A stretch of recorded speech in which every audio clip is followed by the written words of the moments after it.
मेहनती लोग होते हैं।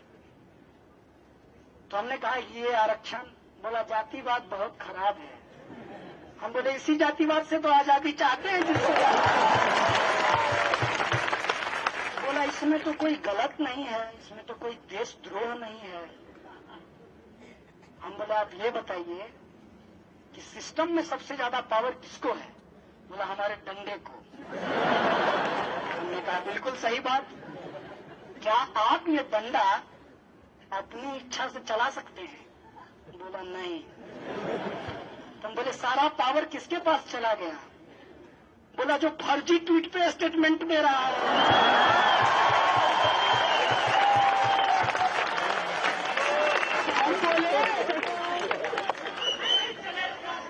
हम बोले हम इसी फर्जी ट्वीट करने वाले जो संघी लोग हैं उनसे आजादी चाहते हैं।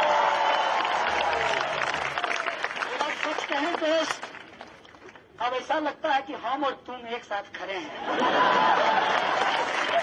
हम बोले यार इसमें एक दिक्कत है कि अब सारे मीडिया के लोगों को नहीं कह रहा हूं, हम्बली बोल रहा हूं, क्योंकि सारे मीडिया के लोग वेतन वहां से नहीं पाते हैं, कुछ लोग वहीं से वेतन पाते हैं।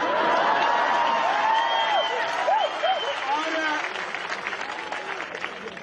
मीडिया में काम करते करते उधर पार्लियामेंट में रिपोर्टिंग करते करते अंदर जाने के प्रयास में हैं। तो उन लोगों ने ही ना ऐसा माहौल बना दिया है कि हम आपसे 1-to-1 बात करते हैं और वो देखिए सनसनीखेज ऐसा कर दिए हैं। मतलब सच कहो दोस्त, तो मेरी तो ये इच्छा हुई थी कि जब तुम आओगे, क्योंकि तुम्हारा नाम एफआईआर में आ गया था, हम बोले एफआईआर से पहले एबीवीपी के पर्चे में आ गया था। एबीवीपी का पर्चा में पहले नाम लिख दिया था हम तमाम एक्यूज का, एफआईआर में बाद में नोट हुआ है। तो बोला हम सोचे थे कि तुम आओगे तो बहुत पीटेंगे, लेकिन तुमसे बात करके मेरी इच्छा हो रही है कि मैं उनको जाकर के पीट दूं।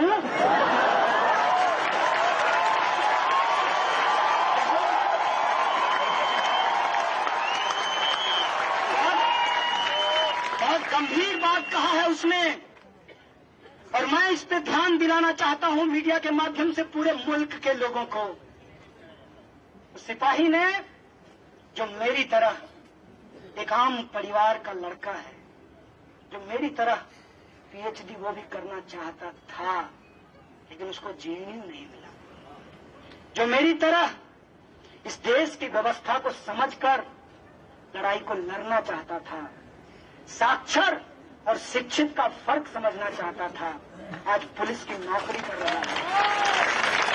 यहां जेएनयू खड़ा होता है, इसीलिए आप जेएनयू के आवाज को दबाना चाहते हैं कि एक कमजोर आदमी पीएचडी ना कर सके, क्योंकि शिक्षा जो बेची जा रही है वहां पे लाखों रुपया देने के लिए उसके पास फीस नहीं होगा, इसलिए वो पीएचडी नहीं करेगा। इसलिए आप बंद करना चाहते हैं उन तमाम आवाज को जो यूनाइट हो सकता है, चाहे वो सीमा पे खड़ा हो, चाहे खेत में अपनी जान दे रहा हो, या जेएनयू में आजादी के लिए संघर्ष कर रहा हो। आप उस आवाज को मिलने नहीं देना चाहते हैं। मैं आपको कहना चाहता हूं कि बाबा साहब ने कहा था कि राजनीतिक लोकतंत्र से काम नहीं चलेगा, हम सामाजिक लोकतंत्र स्थापित करेंगे। इसीलिए हम बार बार संविधान की बात करते हैं। और लेनिन ने कहा है democracy is indispensable to socialism, इसीलिए हम डेमोक्रेसी की बात करते हैं, इसीलिए हम फ्रीडम ऑफ एक्सप्रेशन की बात करते हैं, इसीलिए हम इक्वलिटी की बात करते हैं, हम इसीलिए सोशलिज्म की बात करते हैं कि एक चपरासी का बेटा और एक राष्ट्रपति का बेटा एक स्कूल में पढ़ाई कर सके।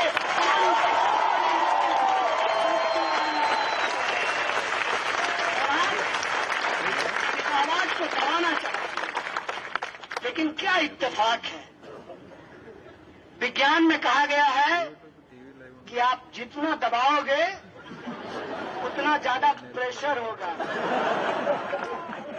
लेकिन इनको विज्ञान से कोई लेना देना नहीं है। क्योंकि विज्ञान पढ़ना एक बात है, वैज्ञानिक होना बहुत दूसरी बात है। तो वो लोग जो वैज्ञानिक सोच इस देश में रखते हैं, अगर उनके साथ संवाद स्थापित किया जाए तो इस मुल्क के अंदर जो आजादी हम मांग रहे हैं, भूखमरी और गरीबी से, शोषण और अत्याचार से, दलितों, आदिवासियों, महिलाओं और अल्पसंख्यकों के अधिकार के लिए वो आजादी हम लेकर रहेंगे। और वो आजादी इसी संविधान के द्वारा, इसी संसद के द्वारा और इसी न्यायिक प्रक्रिया के द्वारा हम सुनिश्चित करेंगे। इस मुल्क में ये हमारा सपना है, यही बाबा साहब का सपना था, यही साथी रोहित का सपना है। देखो, एक रोहित को मारे हो, उस कंटिन्यूएशन में जिस आंदोलन को तुम दबाना चाहे थे, वो आंदोलन कितना बड़ा बनकर के उभरा है, कितना बड़ा बनकर के इस मुल्क में खड़ा हुआ है, इस बात को देखिए। एक बात और है, अपने जेल के अनुभव से कहना चाहता हूं कि हम जेएनयू के लोग, और ये मेरा सेल्फ क्रिटिसिज्म है, अगर आप लोगों को भी अपना सेल्फ क्रिटिसिज्म लगे, इसको मानिएगा जरूर। हम जेएनयू के लोग सभ्यशालीन तरीके से बात तो करते हैं, लेकिन बहुत ही भारी टर्मोलॉजी में बोलते हैं। और ये बात इस देश के आम लोगों को समझ में नहीं आता। उनका दोष नहीं है, वो ईमानदार, नेक, समझदार लोग हैं। आप ही उनके लेवल पे लाकर के चीजों को नहीं रखते हैं। और उनके पास पहुंचता क्या है? उनके पास पहुंचता है, जल्दी फॉरवर्ड करो, मनोकामना पूरा होगा। जल्दी फॉरवर्ड करो, मनोकामना पूरा होगा। ज्यादा से ज्यादा ग्रुप में भेज दो। अब नो मोर देखते हैं, OLX पे बेचते हैं। ये जो बेचने की मानसिकता बनाई गई है इस देश के अंदर, उसके साथ हमको संवाद स्थापित करना है। और मैं जेल के अनुभव से कहना चाहता हूं कि मुझे जेल में 2 बाउल मिला। एक का कलर कटोरी, एक का कलर ब्लू था और दूसरे का कलर लाल था। तो उस कटोरी को देखकर बार बार ये सोच रहा था कि मुझे डेस्टिनी पे तो कोई भरोसा नहीं है, भगवान को भी नहीं जानते हैं, लेकिन कुछ अच्छा इस देश में होने वाला है कि एक साथ लाल और ब्लू कटोरी है, एक प्लेट, और वो प्लेट मुझे भारत की तरह दिख रहा था और वो ब्लू कटोरी मुझे अम्बेडकराइट मूवमेंट लग रहा था और मुझे लगा कि अगर इसकी यूनिटी इस देश के अंदर बना दी गई, सच कहते हैं, अब नो मोर देखते हैं, बेचने वाले को भेजते हैं, बेचने वाला नहीं चाहिए, सबके लिए जो न्याय सुनिश्चित कर सके, हम उसकी सरकार बनाएंगे। सबका साथ, सबका विकास, हम सचमुच साथ स्थापित करेंगे। ये हमारी लड़ाई है। जेल में कड़ा पहरा था,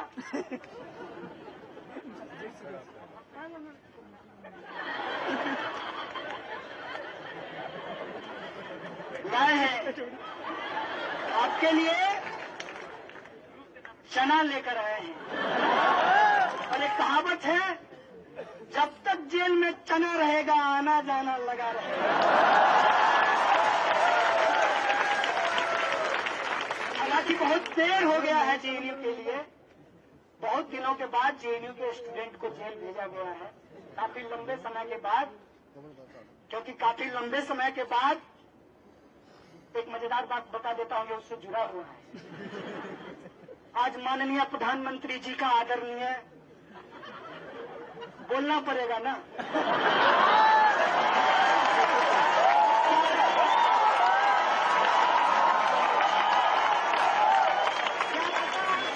इसको डॉक्टर करके फिर से एक्सपेडिशन लगा दिया जाए। तो माननीय प्रधानमंत्री जी कह रहे थे,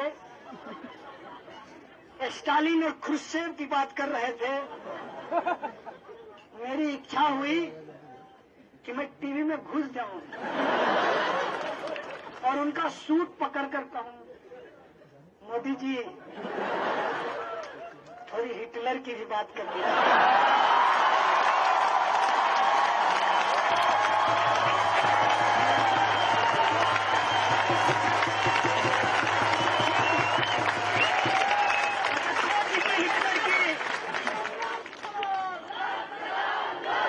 छोड़ दीजिए हिटलर की, मुसोलिनी की बात कर दीजिए, जिसकी काली टोपी लगाते हैं,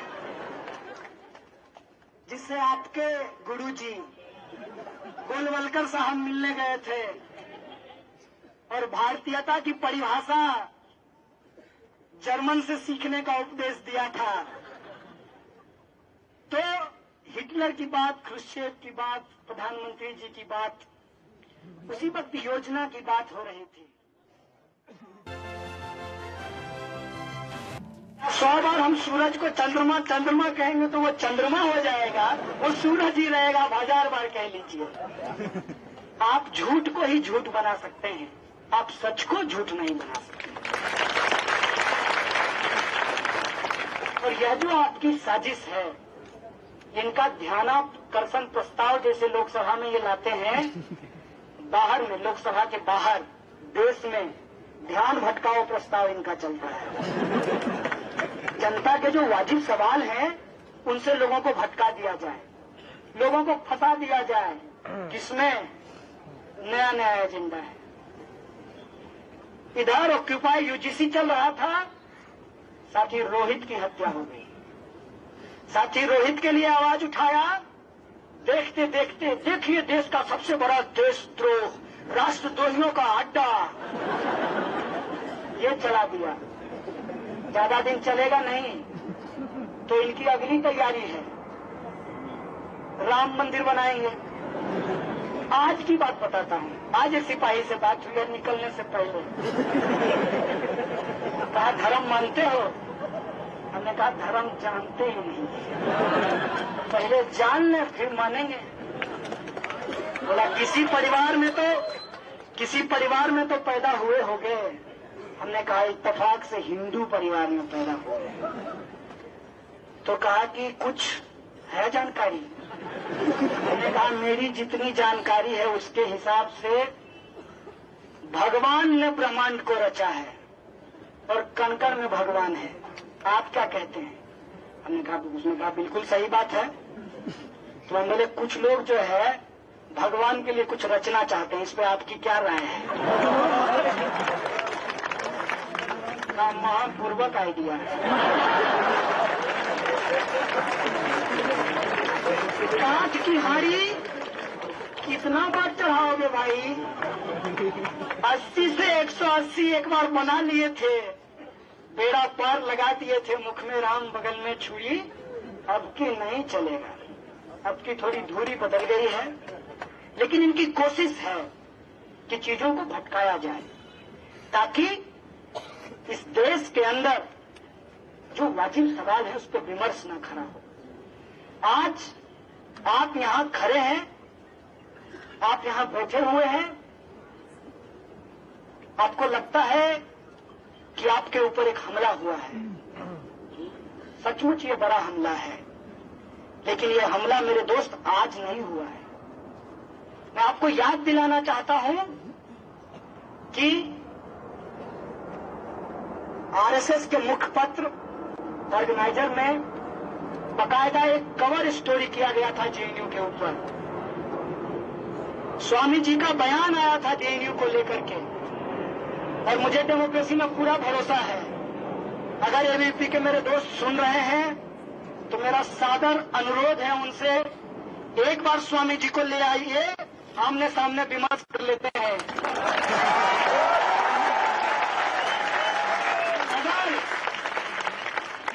तार्किक तरीके से, कुतर्क से नहीं।